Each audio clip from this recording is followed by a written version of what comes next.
नमस्कार, आप देख रहे हैं परफेक्ट मिशन लाइव और मैं हूं आपके साथ ज्योति कनौजिया। आइए रुक करते हैं खबर की ओर। श्री कृष्ण जन्माष्टमी के अवसर पर केशवपुर मठ पर श्रीमद् भागवत कथा का हुआ आयोजन।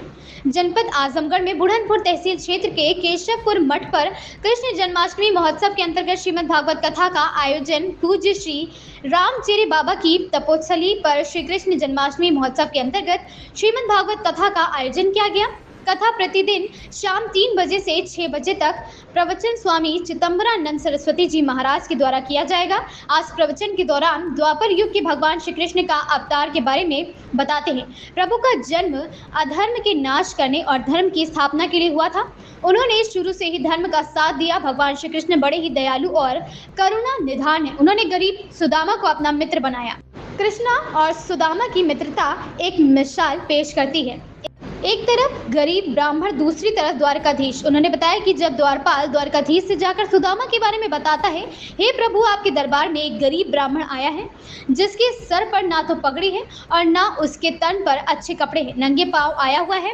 आपका पता पूछता है और अपना नाम सुदामा बताता है। वह आपको अपना मित्र बता रहा है। यह सुनते ही द्वारकाधीश हाथ जोड़कर सभी काम धाम छोड़कर नंगे पैर दौड़ जाते हैं और सुदामा को गले लगाते हैं। यह दृश्य देखकर लोगों की आंखों से आंसू की धाराएं बहने लगती हैं, पर सुदामा को ले जाकर के अपने सिंहासन पर बैठाकर स्वतपरात में सुदामा का पैर धुलने लगते हैं। बताया जाता है कि द्वारिका जी सुदामा की दशा देख करके गरुड़ अरुड़ कुंदन कर रोने लगते हैं। वह बिना पानी और बारात को स्पर्श किए ही अपने नैनों के जल से ही उनके पैर को धो देते हैं और कहते हैं, शाखा, तुम इतने दुख पाए और आए क्यों नहीं।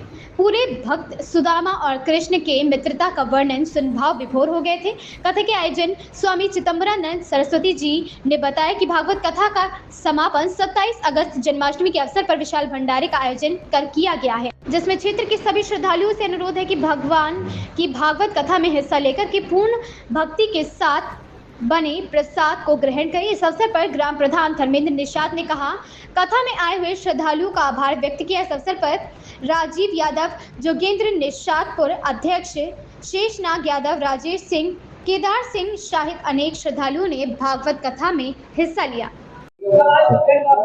मैं केशवपुर मठ का महंत महामंडल स्वामी चिदंबरानंद सरस्वती। जन्माष्टमी महोत्सव के अंतर्गत आज दिव्य कार्यक्रम हो रहा है। अनेकानेक शहरों से, दूर दूर से लोग, महात्मा, संत और भक्त लोग पधार रहे हैं। अनेकानेक तरह से कार्यक्रम का संयोजन हो रहा है, कार्यक्रम हो रहा है, जिसमें श्रीमद् भागवत कथा है। रासीला के माध्यम से भगवान कृष्ण की लीलाओं का दर्शन करवाया जा रहा है। आज अनेक प्रकार की कथाएं हुई। ध्रुव चरित्र हुआ, प्रहलाद चरित्र हुआ, समुद्र मंथन हुआ, वामन और बलि के चरित्र के माध्यम से भक्तों को भगवान की महिमा का वर्णन करवाया गया। श्री राम चरित्र में भगवान श्री राम के प्राकट्य का और बधाइयाँ गाई गई। अयोध्या में 500 वर्षों के बाद में भगवान श्री राम का मंदिर बना, उसमें भगवान विराजमान हुए। इसके उल्लेख में उसका उल्लेख करते हुए सभी लोग उसमें सम्मिलित हुए, खूब नृत्य किया, नाचे गाए और अंत में भगवान श्री कृष्ण के जन्म का प्राकट्य उत्सव मनाते हुए कथा में प्राकट्य उत्सव, अभी जन्माष्टमी उत्सव तो 27 तारीख को मनाया जाएगा, लेकिन कथा में ये उत्सव हुआ तो बड़ा आनंद आया सबको। इसमें सभी लोगों की उपस्थिति रही और मेरे महंत बनने के बाद केशवपुर मठ का ये सबसे बड़ा आयोजन है, सबसे बड़ा कार्यक्रम है, जिसमें हजारों की संख्या में लोग उपस्थित हो रहे हैं और बड़े उल्लासपूर्वक इसमें सम्मिलित हो। जी जी, केवल हम 4 महीना हमको अभी नहीं हुआ है पूरा मठ में आए हुए।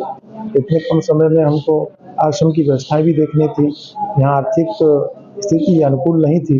उसके बाद में भी हमने संकल्प किया कि नहीं, जन्माष्टमी महोत्सव यदि अनेक वर्षों से श्री रामचेरे बाबा के इस पावन भूमि पर, तपस्थली पर होता चला आया है, तो उस आयोजन को छोटे रूप में नहीं, विशाल रूप में करेंगे, ये मैंने संकल्प किया था और भगवान की कृपा से और रामचेरे बाबा की कृपा से वो संकल्प पूरा हो रहा है। विशाल भव्य आयोजन जिसमें हजारों की संख्या में लोग उपस्थित होते हैं।